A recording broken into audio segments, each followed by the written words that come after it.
சொல்கிறா ஏய் அர்ஜென்ட்டாக ஒரு 2800 பணம் வேணும்டா போட்டுறியா பணம் இல்லை ஃபோனை வை கஞ்சப்பையன் ஃபோன் பேச பேச காசு வைக்கிற கடன்னா எவனுமே கொடுக்க மாட்டேங்கிறான் கஞ்சப்பையன் நீ போனா என்னடா என் நண்பர் இருக்கான்டா ராஜேஷ் ஹலோ மச்சி ஒரு 2800 கொஞ்சம் எமர்ஜென்சியாக தேவைப்படுது கொஞ்சம் போட்டுறியா டேய் மண்டையை உடச்சி போடுவேன் ஃபஸ்ட்டு போன மாதம் வாங்கின 2500 திருப்பி கொடுறா மச்சி மறுபடியும் ஒரே நிமிஷம் சரி நான் கூப்பிட்றேன் திருப்பி கூப்பிட்றேன் ஏய்யா என்னவன் கொடுத்த காசு எல்லாம் திருப்பி கேட்குறானுங்க ஃபஸ்ட்டு இவன் ஃப்ரெண்ட்ஷிப்பை முதல்ல கட் பண்ணோம் சரி ஃப்ரெண்ட்ஷிப்பாக இது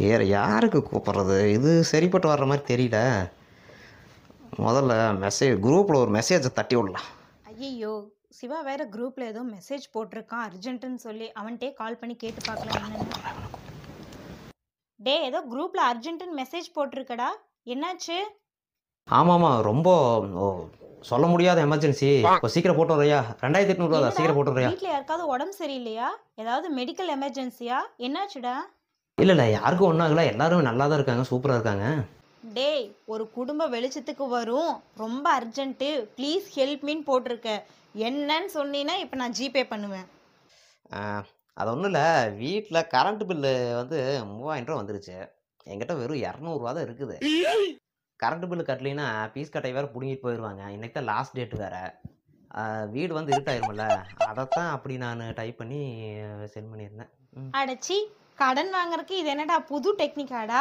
போன வைடா நான் டேய் என்னடா இது உண்மை சொன்னாலும் காசு தர மாட்டேங்கிறீங்க பொய் சொன்னாலும் காசு தர மாட்டேங்கிறீங்க நான் இப்போ எப்படா கரண்ட் பில்லு கட்டுறது எவன்டா அவன் கரண்ட் பில்லை கண்டுபிடிச்சது ஃபர்ஸ்ட்டு முதல்ல கரண்ட் எவன்டா கண்டுபிடிச்சான் நாசமாக போனவன் கட்டாயிட ஓனவனுக்கு உனக்கு ஏதாவது நான் இது வரைக்கும் குறை வச்சிருக்கேனா உன் மனசாட்சி தொட்டு நீயே சொல்லு உன் கூட பிறந்தவன் தானே பக்கத்து வீட்டில் இருக்கான் அவன் அவங்க வீட்டுக்காரங்களை எவ்வளோ சந்தோஷமாக பார்த்துக்கிறான் தெரியுமா அவன் இருக்கிற இடத்த நீ பார்த்துருக்கியா அழுக்கு பிடிச்சி ஒற்றை ஏறி சிலந்தியெல்லாம் கூடு கட்டி இருக்குது ஆனால் உன்னை நான் எப்படி வச்சுருக்கேன் ஒவ்வொரு ஆயுத பூஜைக்கும் சுத்தம் பண்ணி பொட்டு வச்சு மாலை போட்டு அவ்வளோ சுத்தமாக நான் உன்னை பார்த்துட்டு இருக்கேன் ஆனால் நீயே என்னை எப்படி பார்த்துக்கிற அறிவு கட்ட நாயை மூதேவி உனக்கு ஏதாவது இருக்குதா சொல்லு யோ ஏயா இப்படி போட்டு மீட்டர் பாக்ஸ் திட்டிட்டு இருக்க அது ஏற்கனவே நம்மள கரண்ட் பில் அதிகமாக கொடுத்து வருத்தத்தில் உட்கார வச்சிருக்கு இதுல நீ வேற இன்னைக்கு திட்டி அடுத்த மாசம் வரும்போது இன்னும் எச்சா வந்துருச்சுன்னா என்னையா பண்ண முடியும் ஏய் என்னாச்சு உங்களுக்கு நீங்களே நியாயத்தை கேளுங்க அவனுக்கு நான் என்ன குறை வச்சேன் ஒவ்வொரு ஆயுத பூஜைக்கும்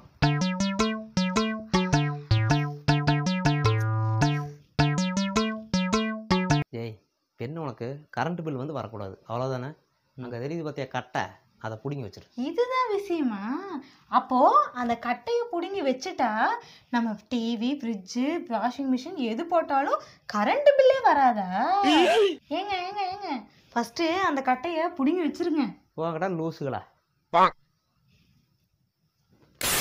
இன்றைய முக்கிய செய்திகள் இனி வரும் காலங்களில் யாரும் கரண்ட் பில் கட்ட தேவையில்லை அனைவருக்கும் கரண்ட் பில் இலவசம் இனி மின்சாரத்தை யார் வேண்டுமானாலும் எவ்வளவு நேரம் வேண்டுமானாலும் நீங்கள் இலவசமாக பயன்படுத்தி பயன்பெறலாம் என்று நம்முடைய அரசு தெரிவித்துள்ளது இனி யாரும் கரண்ட் பில் கட்ட தேவையில்லை என்பதை மீண்டும் ஒரு முறை பதிவு செய்ய விரும்புகிறேன் நன்றி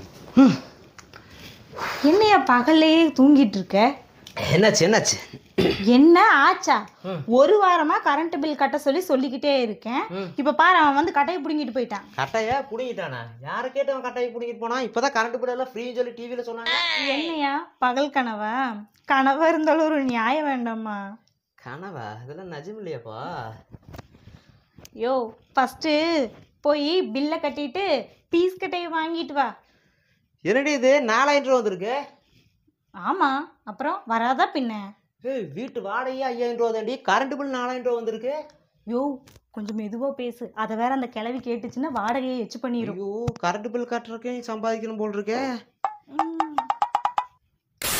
இதோ எங்க இருக்கு பாருங்க இதை கழட்டிருங்க இதோ இந்த பக்கம் இருக்கு பாருங்க இதையும் கழட்டிருங்க அப்புறம் அதுக்கு பக்கத்துல இருக்கு பாருங்க அதையும் நீங்க கழட்டிருங்க அப்புறம் அந்த முன்னாடி இருக்கு பாருங்க, அதை கூட நீங்கள் கழட்டிடுங்க. மேடம் அது காலிங் பெல். தெரியுங்க, காலிங் பில் தான், கழட்டிடுங்க. அது எதுக்குங்க? காலிங் பில்னாலே கரண்ட் பில் ஜாஸ்தி ஆகுது. வர்றவங்கெல்லாம் சும்மா அதை அமுக்கி அமுக்கி அமுக்கி வந்தால் கதவை தட்டிட்டு போகிறானுங்க. நீங்கள் அதை கழட்டிடுங்க. அப்புறம் பாருங்க அந்த பக்கம் இருக்கு பாருங்க, அதையும் கழட்டிடுங்க. அது 0 வாட்ஸ் பல்பு. பரவாயில்லைங்க, வேண்டாம், கழட்டிடுங்க. ஃபேனு அது வேணா இருக்கட்டும், இல்லை வேணா கழட்டிடுங்க.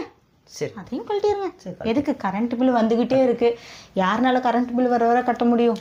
அதையும் கழட்டிடுங்க. சரி அது வீடு காலி பண்ணி போயிடலாம். இல்லை இல்லை, வீடெல்லாம் காலி பண்ண முடியாது, சொந்த வீடு.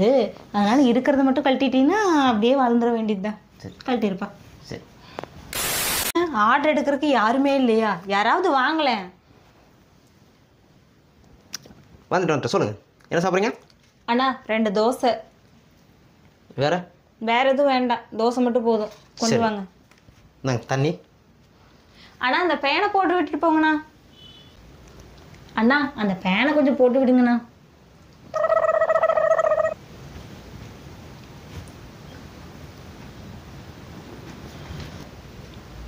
மேடம் தோசை. அண்ணா அந்த பேனை கொஞ்சம் போட்டு விடுங்கண்ணா. என்னடா ஒவ்வொருத்தனும் வராங்க போறாங்க, இந்த ஃபேனை கொஞ்சம் போடுங்கடானே, எவனும் ஃபேனை போட மாட்டேங்கிறானே.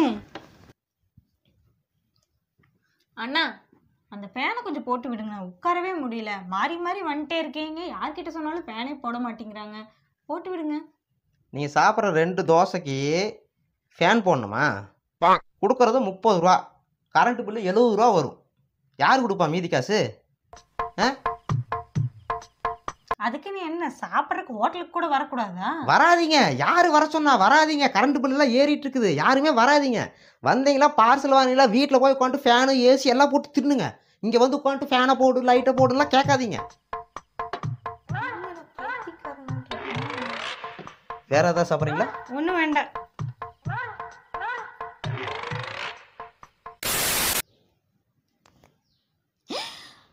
ஐயோ, இது என்னடா இது, கரண்ட் பில் 4000 ரூபா போட்டிருக்கான். இருக்கிறதே வீட்டில் நான் ஒரு ஆள் தான், இதில் 10 நாள் வேலை ஊருக்கு போயிட்டேன். எப்படி கரண்ட் பில் 4000 ரூபா வரும்? பகல் பூரா வீட்லேயே இருக்கிறது இல்லை, நைட்டில் ஒரே நேரம் தான் வீட்லேயே இருக்கேன். 4000 ரூபா வர்றதுக்கு வாய்ப்பே இல்லையே. இதில் ஏதோ கோல்மால் இருக்குன்னு நினைக்கிறேன். எனக்கு என்னமோ இந்த லைன்மேன் மேலே தான் கொஞ்சம் டவுட்டாக இருக்கிற மாதிரி. கண்டுபிடிக்கணும்.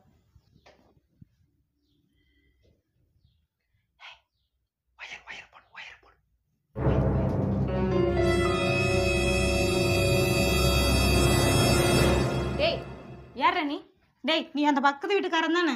ஆமாம் ஆமாங்க. இது எங்கள் வீட்டில் லைட்டு எதுவும் வந்து எரியலைங்களா, ஃபேனு ஓட மாட்டேது, எதுவுமே ஆன் ஆகலைங்களா.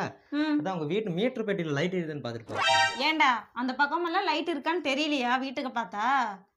என் வீட்டு மீட்டர் பாக்ஸ் ஓப்பன் பண்ணாதான் உனக்கு கரண்ட் இருக்கா இல்லையான்னு தெரியுமா? இல்லை சும்மா. என்னடா சும்மா? அது என்னடா கையில் ஒயரு? இல்லை கரண்ட்டுக்குன்னு கை வச்சு பார்க்க முடியாதுல்ல, கனெக்ஷன் கொடுத்தாரு பார்க்க முடியும். அதான்டா உன் வீடு வரைக்கும் அந்த ஒயர் போகுது? இல்லைங்க அப்படியெல்லாம் இல்லைங்க, அது எங்கேயோ கீழே எங்கேயோ போகுது. ஓ, இந்த திருட்டு கனெக்ஷன் கொடுக்குற நாய் நீதானா? அப்ப என் வீட்டு கரண்ட் எல்லாம் நீதான் எடுத்துட்டு இருக்கியா? ஒழுக்கு மரியாதை கரண்ட் பில்ல கட்டிட்டு போயிரு, இல்லையா வச்சுக்கோ காசு எடுறா. ஆமா அக்கம் பக்கம் இருக்கிறவன்ட்டு எல்லாம் கொஞ்சம் டீட்டெயில்ஸ் எல்லாம் கலெக்ட் பண்ணி ப்ரோக்ராம் ஷெட்யூல் பண்ண சொன்னேன், எல்லாம் பண்ணியா? நான் எல்லாம் கரெக்டாக பண்ணிட்டேன். நீங்க நானும் எல்லாம் ஃபினிஷ். அப்புறம் எங்கே ப்ரோக்ராம் ஷெட்யூல் சொல்லு. அதான் இந்த பக்கத்து வீட்டு மாமி இருக்குங்க, அது வந்து காசிக்கு போகுதாமா, அதனால ஒரு 30 நாளைக்கு நமக்கு பிரச்சனையே இல்லை. எப்போ போகிறாங்க? அது இந்த வாரமே கிளம்பிடும். அப்புறம் அந்த பின்னாடி வீட்டு சுதாக்கா இருக்குல்ல, அந்த சுதாக்கா இருந்துட்டு அவங்க அம்மா வீட்டில் ஏதோ விசேஷமாமா, அதனால பெங்களூர் வரைக்கும் போகுதாம். அது வரைக்கும் 20 நாள் ஆகுமா. அதனால எப்படியோ ஒரு 1.5 மாதத்துக்கு நமக்கு பிரச்சனையே இல்லை. ஆமாம், உங்களோட ஷெட்யூல் என்ன? நம்ம வீட்டுக்கு பின்னாடி இருக்கிற மூர்த்தியும் நம்ம பக்கத்து வீட்டு குமார் 2 பேரும் ஃபேமிலியோட துபாய் போகிறாங்களாமா. எப்படியோ ஒரு 40-45 நாள் ஆகுன்னு நினைக்கிறேன். ஏன்னா அங்கெல்லாம் சுற்றி பார்த்துட்டு அவங்க மருமக வீட்டுக்கெல்லாம் போயிட்டு தான் வருவாங்களாமா. அதனால் நமக்கு ஒரு 45 நாள், நீ சொன்னது ஒரு 1.5 மாதம், 40-45 நாள் வந்துடும். ஆக மொத்தம் 3 மாதத்துக்கு நம்ம திருட்டு கலெக்ஷனுக்கு பிரச்சனையே இல்லை, ஈஸியாக எடுத்துக்கலாம், நமக்கு கரண்ட் பில்லே வராது. ஜாலிதான் இனிமேல். இந்த விஷயம் யாருக்கு தெரியக்கூடாது. பக்கத்து வீட்டுக்காரனுக்கு தெரிஞ்சு அப்படின்னு வச்சுக்கோ, அவன் ஊருக்கு போனாலும் போகாம இருந்து விட்டுருவான், அப்படியே இருந்துருவான். இன்னொன்னு ஏத்த வீட்டுக்காரனுக்கு தெரிஞ்சதுன்னா அவன் நம்மளை சொல்லி கொடுத்துருவான். இல்லைன்னா பக்கத்து வீட்டில் இருந்து அவனுக்கு லைன் எடுக்கிறதுக்கு வந்து புத்திசாலித்தனம் பத்தாது, அதனால சொல்லி கொடுத்துருவான். அதனால யாருக்கு தெரியாம 3 மாசத்துக்கு பிரச்சனை இல்லாமல் ஓட்டிக்கலாம். ஒயர் எல்லாம் ரெடி பண்ணி வச்சுக்கோங்க. என்ன பண்ணிட்டு இருக்க? துணி மடிச்சு வச்சுட்டு இருக்கேங்க. இங்க துணி மடிக்கிறதுக்கு அந்த ரூம்ல ஏசி ஓடிட்டு இருக்கு, இந்த ரூம்ல ஃபேன் ஓடிட்டு இருக்கு, கிச்சன்ல வெட்டியா லைட் எரிஞ்சிட்டு இருக்கு, ஹால்ல டிவி போட்டு பால்னு சவுண்ட் வச்சுட்டு இங்க காது எடுத்து இப்படி இப்படி இப்படி இப்படின்னு ஆடிட்டு இருக்கிற நீ. இதுக்கெல்லாம் யார் கரண்ட் பில்லு கட்டுறது? நீங்க தான். ஏய், துணி இங்க நீ மடிச்சிட்டு இருக்க, இந்த ரூம்ல நான் லைட் போடுறதுக்கே சத்தம் போடுறதுக்கு வந்தா நீ எல்லா பக்கமும் லைட்டு ஃபேனு ஏசி போட்டுட்டு வந்திருக்க. கரண்ட் பில் கட்டவனுக்கு தாண்டி தெரியும் வழி வருத்த என்னன்னு. அதுக்கு என்ன பண்ண முடியும்? டேய், அந்த கிச்சன்ல எதுக்கு ஃபேன் ஓடிட்டு இருக்கு மேல? யோ, அது ஃபேன் இல்லையா, எட்ஜஸ்ட். அது ஏன்டி ஓடுது? அது ஃபேன் தாண்டி, சின்ன ஃபேன். யோ, அத போடலைன்னா வீடு ஃபுல்லா புகை ஆயிடும். பரவாயில்ல, ஆய் தொலையட்டும், புகையானாலும் பரவாயில்ல, எனக்கு கரண்ட் பில் வரக்கூடாது. எல்லாத்தையும் ஆஃப் பண்ணி தொலைங்க, எல்லாத்தையும் ஆஃப் பண்ணிருங்க. எதுவுமே லைட்டு எரிய கூடாது, எல்லாத்தையும் ஆஃப் பண்ணுங்க. ஆஃப் பண்ணு, நானே போய் ஆஃப் பண்ணேன். ஏங்க கொஞ்சம் இருந்தாங்க, இந்த இஞ்சி பூண்டு அரைச்சு கொடுங்க. இஞ்சி பூண்டு என்னங்க என்ன பண்றீங்க? மிக்சியில் அரைக்கிறேன். ஐயோ, கரண்ட் பில் போன தடவை எவ்வளோ வந்துச்சு ஞாபகம் இருக்கா என்ன? போய் அம்மியில் அரைச்சிட்டு வாங்க. ஷோ, ஒரே தலைவலியா இருக்குங்க. துணி வேற நிறைய இருக்கு, துணி வேற துவைக்கணுங்க. சரி, நான் எல்லாத்தையும் வாஷிங் மிஷினில் போட்டு வைக்கிறேன், நீ வந்துடு. சரியா? ஐயோ, என்னது வாஷிங் மிஷினா? யோ, போன தடவை கரண்ட் பில்ல நினைச்சு பாரியா, வாஷிங் மிஷின்ல எல்லாம் போடாத. போ, கொஞ்சம் துணி கையிலேயே கசக்கி போடு. அப்புறம் எதுக்கு நீ வாஷிங் மிஷின் வாங்கின? அதுக்குன்னு போட்டா எவ்வளவு கரண்ட் பில் வருது தெரியுமா? போ, கொஞ்சம் துணி துவைச்சு காய போடு. என்னங்க கொஞ்சம் இருங்க, இட்லிக்கு அரிசி ஊற வச்சிருக்கேன், இப்ப அரைக்கணுங்க, அப்பதான் காலையில டிஃபன் செய்ய முடியும். கிரைண்டர் இருக்குல்ல, வெட் கிரைண்டர், அதுல போடு. கிரைண்டர்லயா? என்னங்க நீங்க, கரண்ட் பில் அவ்வளவு வந்துட்டு இருக்குது, எப்ப பார்த்தாலும் மிக்சியில போடுறேன் கிரைண்டர்ல போடுறேன்னு. வாங்க கையில ஆட்டலாம்.